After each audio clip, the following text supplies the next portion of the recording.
I want to deal with the subject matter, how to be a friend to one who is grieving. I will be coming from the book of Job. Just a little bit of background of Job. When we look at Job, we see that there were two conversations between God and Satan. And God said to Satan, "Have you considered my servant Job?" And in that statement, he allowed Satan to afflict Job by taking away everything that he had. So that meant that his children were killed. That meant that his livestock, his servants, were also killed. Everything that he had, the wealth that he had, was all gone away, as well as his children. And then within one of those conversations, he also said that Satan can also afflict his body. And so Job had boils from the crown of his head to the sole of his feet. But the one exception was, do not take his life. And so God was so sure that even through all the ordeals that you throw at Job, Job will not go away from worshiping, serving, and believing in God.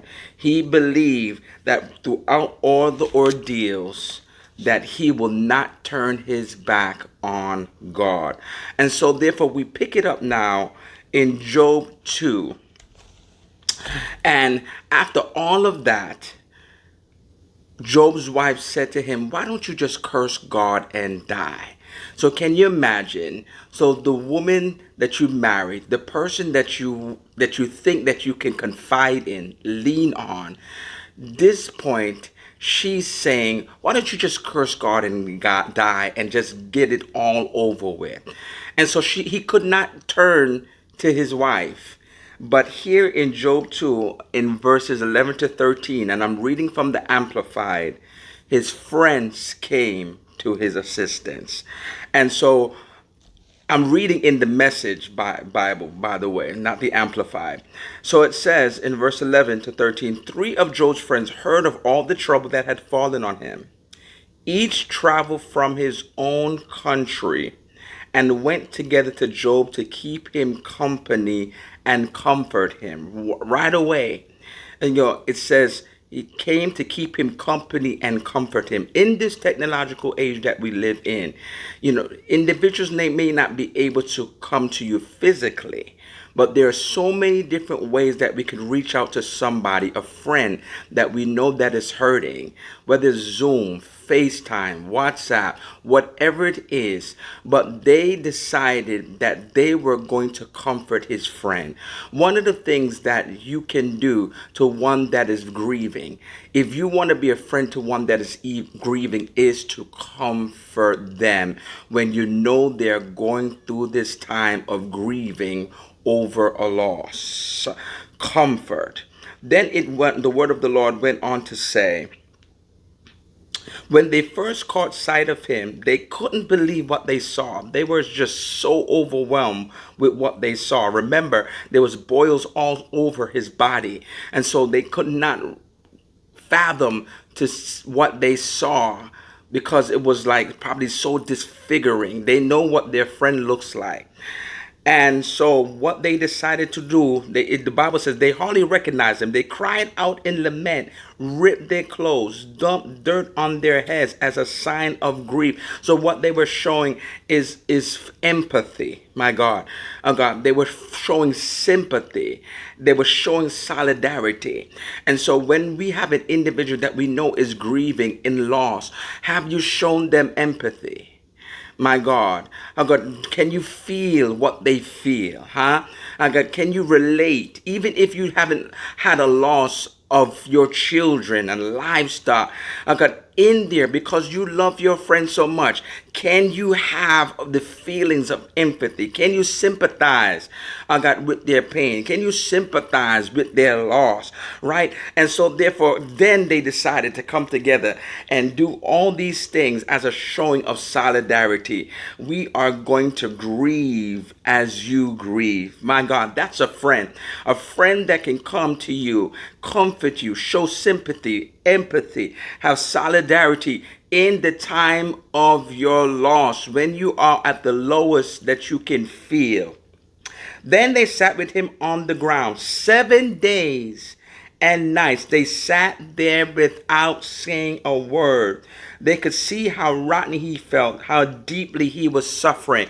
And so therefore time did not matter to their friends. They just wanted to be there for Job. It didn't matter how long it took. In that moment, they wanted to be there for a friend. God, don't be there just in the interim. Don't be there in the beginning, and then as time goes on, you can no longer be found.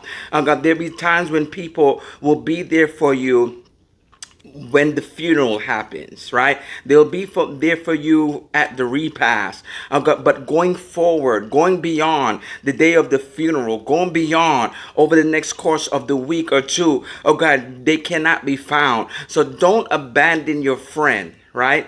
Oh God, just because some time has passed in the immediate time of the passing of whoever it may be that they're grieving for, but they stayed with their friend. Hallelujah. They stayed with their friend. They could see how rotten he felt, how deep he was suffering, and they did not force their friend. Did you see that? They did not force Job to talk. Like, do you want to talk about it? Do you keep, you haven't ever had those people like, do you want to talk about it? Do you want to talk about it? They didn't force Job. They allowed Job to speak when he wanted to. And so if he wanted to be silent in that moment, they were going to be silent with him. So don't rush an individual to speak when they may not feel like speaking in that moment. But can you still be there for them? And so when we looked at Job 3, right? Here we have it in the Message Bible.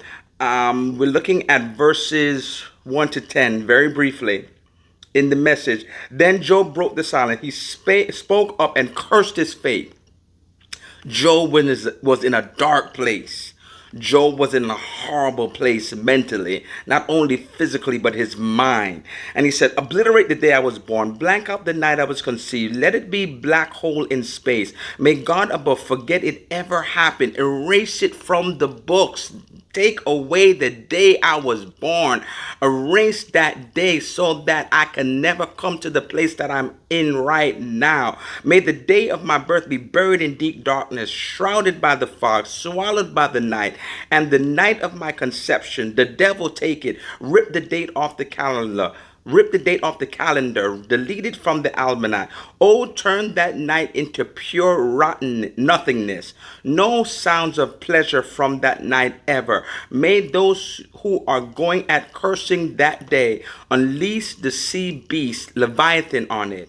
May its morning stars turn to black cinders, waiting for a daylight that never comes, never once seeing the first light of the dawn. And why? Because it released me from my mother's womb into a life with so much trouble. Why do I not want that day to be on the calendar? Because it released me into a life with the trouble that I am experiencing right now. And so Job was in a very dark place. He was depressed. He was feeling low. He was feeling sad. He was feeling sad for himself as well. So not only was he grieving, but he's feeling sad and low about what he's dealing with in his life. He didn't want to live. Right? God, but he didn't commit suicide, but he just felt that maybe I shouldn't have been on the earth in the first place. And so I won't have to deal with the pain that I'm dealing with.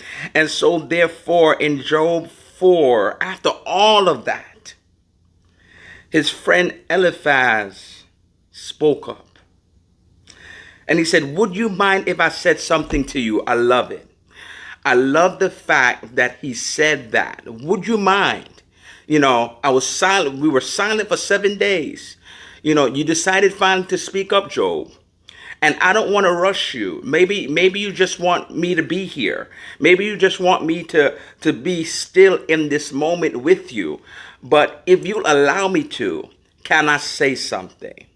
And it's so important when people are in those spaces to be sensitive to how they may be feeling. And so if he said, would you allow me to say something to you? Under the circumstances, he goes on to say, under circumstances, it's hard to keep quiet for yourself. Have done this plenty of times, spoken words that clarify, encourage those who were about to quit. Your words have put stumbling people on their feet, put fresh hope in people about to collapse. But now you're the one in trouble. You're hurting. I'm recognizing your hurt. Huh? I'm not playing it down. I'm not making it feel like it's insignificant. I'm not making it feel like, come on, get yourself out of it already. I'm not trying to rush you out of this place, but I'm recognizing that you're hurting. But he also recognized the fact that he has been there for people. And it's amazing how a friend like Job has been there for individuals. And then yet there's maybe individuals that sometimes you have been there for people and people have not been there for you. But it's so glad that Job can have individuals, that's a friend like this man, Eliphaz, that can notice the fact that you have been there for people. I recognize that. I recognize your value and your contribution to those that were in pain, to those that were hurting. But now you're the one in trouble. You're hurting. You've been hit hard and you're reeling from the blow. He's reeling. My God. Job is reeling from the blow. But shouldn't your devout life give you confidence now? Shouldn't your exemplary life give you hope? So, shouldn't your exemplary life give you hope? And so one of the things I just want to say is, when you have an individual that is feeling down like this is the moment to encourage them. This is the moment to lift them up. This is the moment not to discredit their feelings. This is the moment not to make them feel that their feelings are insignificant. This is the moment not to make them feel like they're in it all by themselves. But will you encourage your friend? Will you lift them up? So, my God, in summary, will you comfort them? Will you provide them with empathy? Will you show them sympathy? Will you give them solidarity? Will you not be an individual that rush them and try to make them feel like their feelings are insignificant, or maybe they feel that they should be hurry up or be quicker in their grieving process?